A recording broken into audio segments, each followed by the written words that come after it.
Թիվը կոնկրետ չեմ կարող ասեմ, 130-ից 150 աշխատող կա գործարանում, այսօր գործարանը կանգնացրած է եւ ամբողջ գործարանի աշխատողները մնացել են անգործ։ Ես ինքս այստեղ եմ աշխատում 2024 թվականի սեպտեմբերի 24-ից այստեղ աշխատում եմ եւ իմ ընտանիքի հոգսերս այս գործարանի աշխատալու շնորհիվ հոգում եմ ընտանիքիս հոգսերը։ Ուղղակի այսօր շատ տհաճ երևույթ է, որ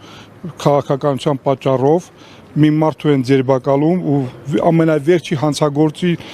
այն ձևով չեն ձերբակալում, ոնց որ պարոն Ծառուկյանն է ձերբակալել, շատ տհաճ երևույթ է, դա պետք է առաջին հենց իրանք ամաչեն, որ նման մարդու նման ձև են ձերբակալել։ Ու հետո ասեմ, որ պարոն Ծառուկյանը, եթե հանցագործը եղել է, 8 տարի իրանք ինչ բան են եղել, 8 տարվա մեջին բռնեին դատեին, չթողեին հանցագործը մնա դրսում։ Հենց որ քաղաքականությունը եկավ, ընտրությունը եկավ, պարոն Ծառուկյանը ընդդիմախոս եղավ, միանգամից հանցագործ դառավ պարոն Ծառուկյանը։ Ես կասեի, որ ինքը հանցագործ չի, ես կասեմ, որ ինքը ուղղակի քաղաքականության վրա հետապնդում եւ ուզում եմ որպեսզի պարոն Ծառուկյանը հենց այնպես դատապարտել, իսկ պարոն Ծառուկյանին դատապարտելով դատապարտում են 10,000 աշխատողը, եթե 10,000 աշխատող,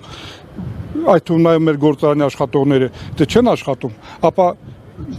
ամեն տարվա վերջում կառավարությունը ժողովրդին զեկուցում է, այսքան աշխատատեղ սարքեցինք, այսքան անգործնյա աշխատատեղերի միջոցով այսքան մարդիկ աշխատում են,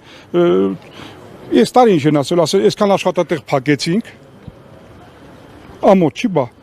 մենք պահանջում ենք, որպեսզի մեր գործարանի այս կապարակնքած դռները բացեն, մեր ժողովուրդը աշխատեն, մեր ժողովուրդը իրանց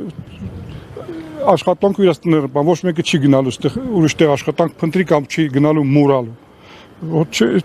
բոլորն ուզում են որպեսզի աշխատեն, իսկ մենք պահանջում ենք նաև որ անհապաղ ազատ արձակեն պարոն Ծառուկյանին, որպեսզի դուրս գա ժողովրդին տերություն անի, հիմա այս որ Արկադի պարապորտի մեջ ենք, պարոն Ծառուկյանը,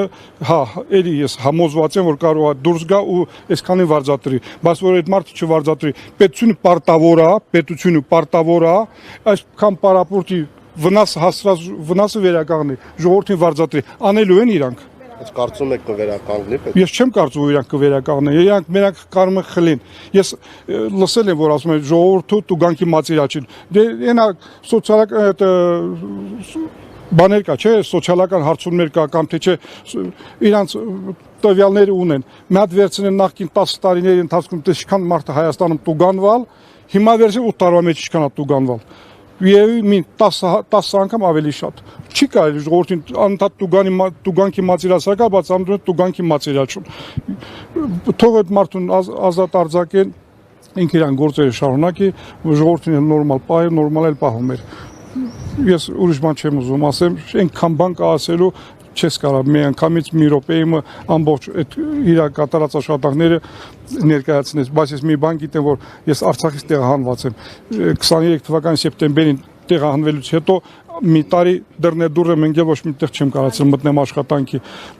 նորմալ լավ բարի մարդկաց միջամտությամբ մտել եմ ստեղ աշխատում եմ ու շատ լավ կոլեկտիվ է, շատ լավ աշխատանք է, շատ լավ իրանք մեզ շատ լավ ընդունում են 15-20 հոգի Արցախից ստեղ աշխատում ենք, մենք բոլորս տան վարձ ենք տալիս, ուսման վարձ ենք տալիս, հիմա այդ որտեղից պիտի տանք այդքանը, պիտի մի տեղ աշխատենք, որտեղ ուրիշ տեղ էլ աշխատանքի չեն ընդունում մեզ, իսկ պարոն Ծառուկյանը արցախցիների համար կազմակերպում էր տարբեր միջոցառումներ, որ կառավարությունից սկսած շատ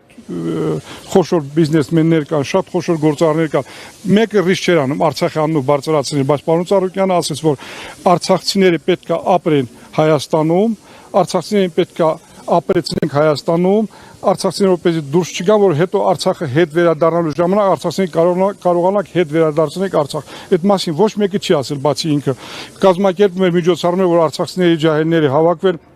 մի քիչ ցրվեն, իրավիճակից դուրս գան։ Ոչ մեկը չի, Արցախի դրոշը ոչ մեկը չի բարձրացել, Արցախի հիմնը ոչ միտեղ չի հնչել, բացի Ծառուկյանի կողմից կազմակերպված միջոցառումների ժամանակ։ Միթե կարելի է նման մարդու, մեծատառով մարդու, որ ամբողջ աշխարհը ճանաչում, նման ձևի վերաբերվել դրա հետ։ Ես ամաչում եմ իրանց տեղ ուղղակի։ Ես էլ եմ շնորհակալ։